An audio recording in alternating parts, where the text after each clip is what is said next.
Welcome to SAU Magazine, a weekly news program coming to you from Southern Arkansas University in Magnolia.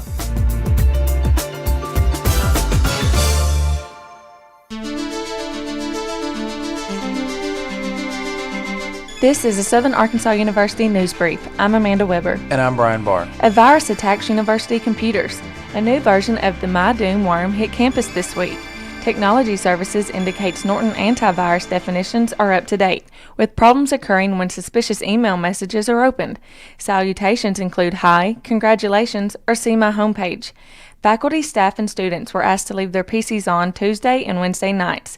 Technology Services performed separate virus scans and requested all PCs be rebooted. Ideally, temporary files would be deleted from any leftover viruses or worms. The fall 2004 semester is drawing to a close. Thanksgiving break is longer this year, as no classes are scheduled for Wednesday.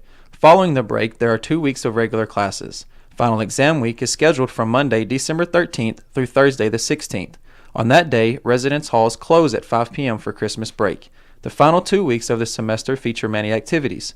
One is the late night feeding frenzy on Thursday of final exam week. Students will be able to check their semester grades through Campus Connect at the SAU internet site. SAU will participate in the Magnolia Christmas Parade.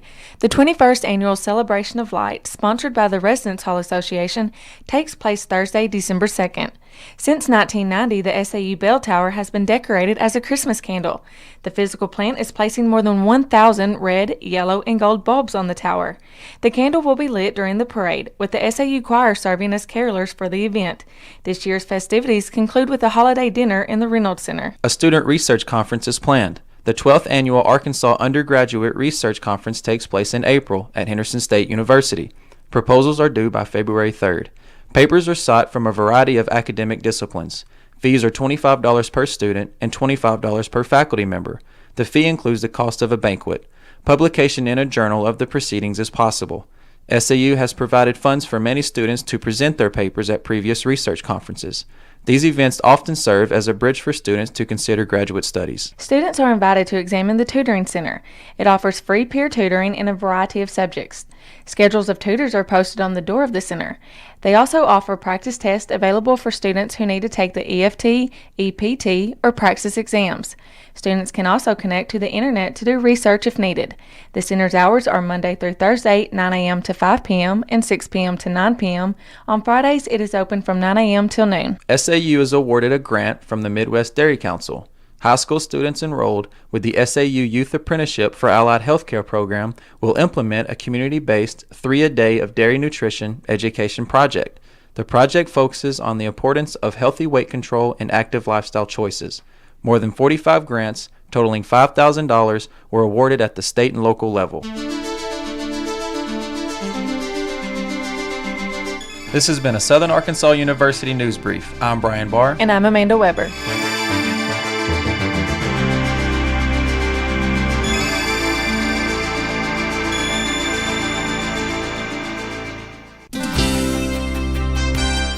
With an SAU profile, I'm Casey Boddie. And I'm Kathleen Langston. The SAU Tutoring Center is a powerful tool in the academic lives of students. Free tutoring services are offered, along with computer programs, practice tests, printed resources, and a quiet place to study. Students may receive help in math, including fundamentals, algebra, calculus, and trigonometry. Tutors assist with English, biology, general and university chemistry, history, accounting and economics, Spanish, French, and physics. Papers can also be reviewed and edited, as tutors are students with a minimum 3-point GPA in their field and are paid through the Work Study program. Students interested in tutoring can get an application at the Work Center. The Tutoring Center is located in Wilson Hall, room 120. With an SAU profile, I'm Kathleen Langston. And I'm Casey Boddie.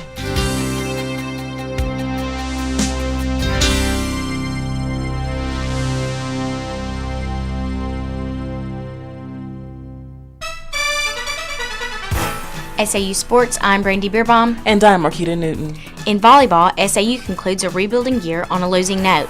The Lady Riders dropped their final match of the year in 3 games to Central Arkansas. The scores were 30-27, 30-27, and 30-26. SAU ended the campaign at 2-10 in the Gulf South Conference and 6-21 for the year. The Sugar Bears concluded their season at 14-16. For SAU, Brandy Beeson had 15 kills, Christina Daly 14, and Shelley Jones 12. Rebecca Landry had 17 digs, Sarah Woolbright 15, and Andrea Spradlin 13. Coach Shauna Laurendine expects her young squad to improve next year. In basketball, the Lady Marauders win their season opener. SAU outscored Southeastern Oklahoma 63-52 Monday night. Southern Arkansas will play in the University of West Florida Classic Friday and Saturday. The Lady Marauders will play West Florida Friday at 6 p.m. and St. Leo University Saturday at 4 p.m. The games will be played at Pensacola Junior College due to the hurricane damage to the West Florida facility. The softball team is sponsoring 2 clinics. They will be offered this Saturday and next Saturday. Pitching and hitting drills will be conducted by last year's Gulf South Conference runner-up program. Pitching sessions last from 9 a.m. to noon, with hitting sessions taking place from 1 to 3 p.m. They will be held at the SAU softball field on West Stadium Drive. One session costs $25, with both sessions available for $40. Pre-registration is preferred. Interested parties should call for team and family discount offers. Further information can be obtained from head coach Jennifer Pagani. Another SAU football player receives national recognition. Cecil Ellis Jr. has been named by D2 Football as a Pizza Hut Honorable Mention selection for Defensive Player of the Week. The freshman free safety from Hope had 13 tackles and 3 pass breakups in the 31-27 finale over Henderson State. SAU Sports, I'm Marquita Newton. And I'm Brandy Bierbaum.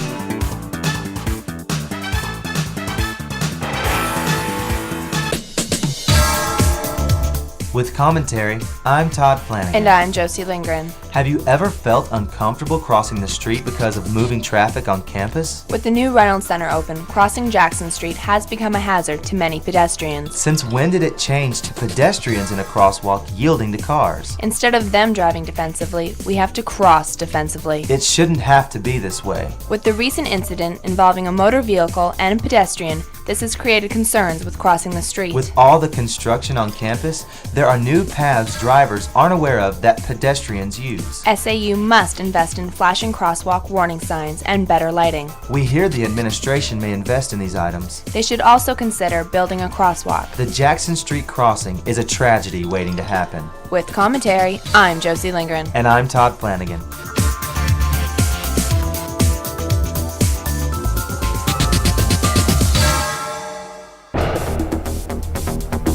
With an SAU police log, I'm Amber Goodwin. And I'm Tamara Clark. Recently, a high school student was struck by a car as she attempted to cross the street in front of the Reynolds Center. The Camden High School student, visiting campus for preview day, exited the car of a friend. As the friend drove away, the student was inadvertently struck by the car. The student was transported to Magnolia Hospital by ambulance. She was treated and released. There were no serious injuries reported. The University Police Department responded to the incident within minutes. Police Chief Rebecca Childs was the investigating officer. Childs says the student who was hit was not crossing in a crosswalk. She was taken to the hospital and x-rayed for broken bones, but she was pretty bruised. Several students who witnessed the incident reported that it was a case of hit and run because the car that hit the student drove away from the area. Childs said the driver simply pulled forward to park, and she immediately returned to the scene. Both the injured student and the driver are minors, which prohibits their names from being released in the press. There are no citations given in this incident. On November 9th,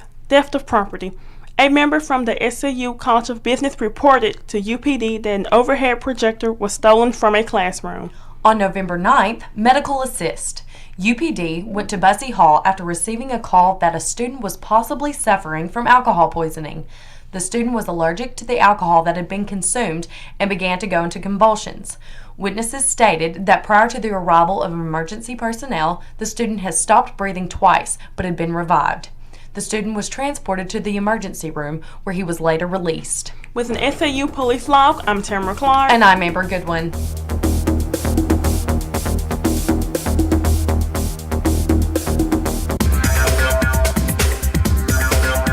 College Newswire, I'm Angie Harwell.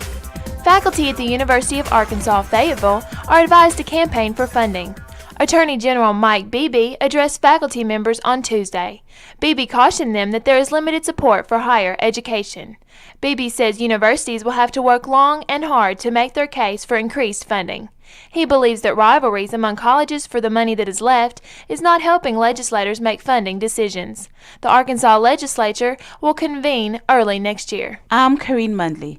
SAU Tech in Camden features walk-in registration for spring 2005. It will be held in the Administration Building or Career Service Center.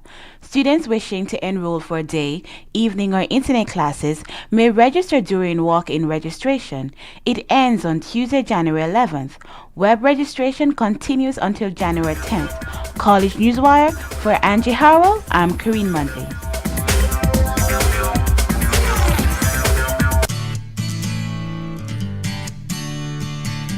With this week's entertainment news, I'm Kerim Marashi. The Emerson Thomas Crone Lecture features an author and humorist. Sandra Val is known for her work on NPR's This American Life and The Late Show with David Letterman. She is the featured speaker on Thursday in the Grand Ballroom at the Reynolds Center. Val has worked for Esquire, GQ, Artforum, and the Los Angeles Times. Her topics range from patriotism to tourism, and from the Founding Fathers to her father's homemade cannon. Her voice can be heard as the teenage daughter in the Pixar movie The Incredibles. The Emerson Thomas Crone Lecture in the Humanities features presentations by figures in history, literature, psychology, sociology, and political science. Images of Nepal recently opened at the Brinson Fine Arts Gallery, created by music professor Dr. Dan Dykema. It featured more than 20 photographs and video footage taken this summer. It included Dykema's stay in the village of Ojtar. A PowerPoint presentation was followed by a reception. Ojtar is usually off limits to American visitors as it is politically unsafe. Dykema brought back authentic music and Nepalese artifacts. He aided the humanitarian effort in Nepal by distributing clothing, shoes, and other goods. Nationally recognized fabric artist Barbara Cade is helping local schools with fabric artistry. Cade, whose home and studio are in Hot Springs, will be in Stamps, Louisville, and Emmett, integrating arts with other academic disciplines. Her private artwork, which borrows heavily from felting, is shown nationally. Felting is the oldest known fiber technique. The involvement of Cade is made possible by an endowment to SAU from John and Rosemary Ray. And that's this week's entertainment news.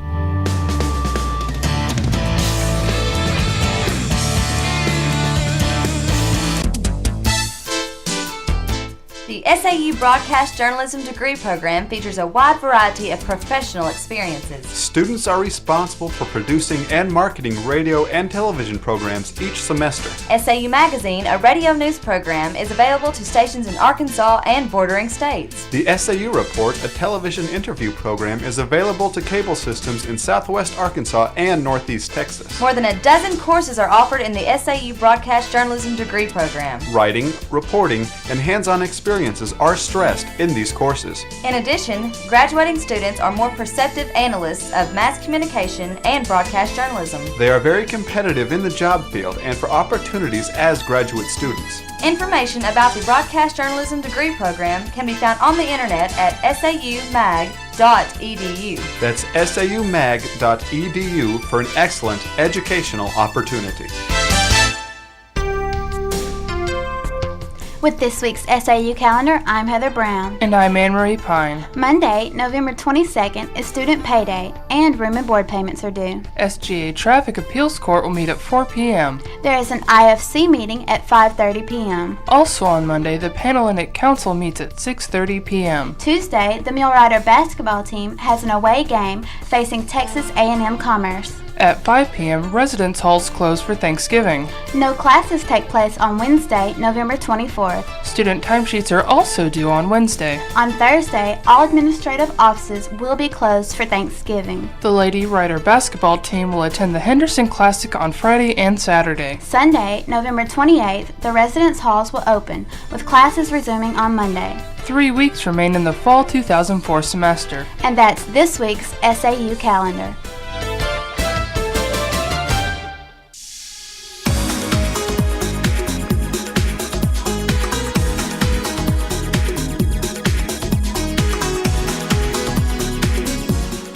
SAU Magazine is a production of broadcast journalism students in the Department of Theater and Mass Communication at Southern Arkansas University in Magnolia.